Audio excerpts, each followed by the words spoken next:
வெளியேற்று மூவேந்தர் மரபினரான தேவேந்திர குல வேளாளர்களை SC பட்டியலிருந்து வெளியேற்று SC பட்டியலிருந்து வெளியேற்று ஓய மாட்டோம் முறிய மாட்டோம் ஓய மாட்டோம் முறிய மாட்டோம் எஸ்சி பட்டியலிருந்து விடுதலை ஓய மாட்டோம்.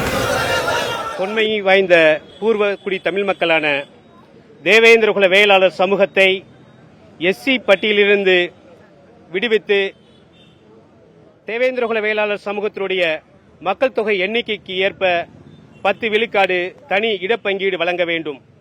தமிழ்நாட்டில் உடனடியாக சாதிவாரி கணக்கெடுப்பு நடத்தி அனைத்து தமிழ் சமூகங்களுக்கும் எண்ணிக்கைக்கு ஏற்ப இடப்பங்கீடு வழங்க வேண்டும்.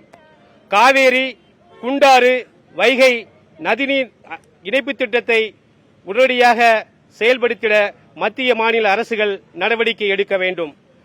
இந்த மண்ணுக்கும் மக்களுக்கும் நாசம் விளைவிக்கின்ற ஹைட்ரோ கார்பன் திட்டம், அதேபோல மருத்துவ கழிவு ஆலை ரசாயன ஆலைகள் அமைக்கும் திட்டத்திற்கான அனுமதியை தமிழ்நாடு அரசாங்கம் ரத்து செய்ய வேண்டும்.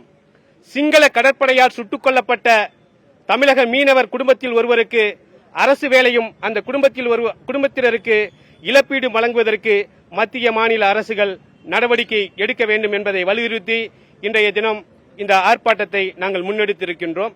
இந்த ஆர்ப்பாட்டத்தின் வாயிலாக மத்திய மாநில அரசுகளை நாங்கள் மீண்டும் ஒருமுறை வலியுறுத்தி கேட்டுக் கொள்கின்றோம். இந்தியாவில் குறிப்பாக தமிழ்நாட்டில் வேளாண்மையை குலத்தொழிலாக கொண்டிருக்கின்ற வேளாண் சமூகம் யாரும் எஸ்சி பட்டியலில் சேர்க்கப்படவில்லை.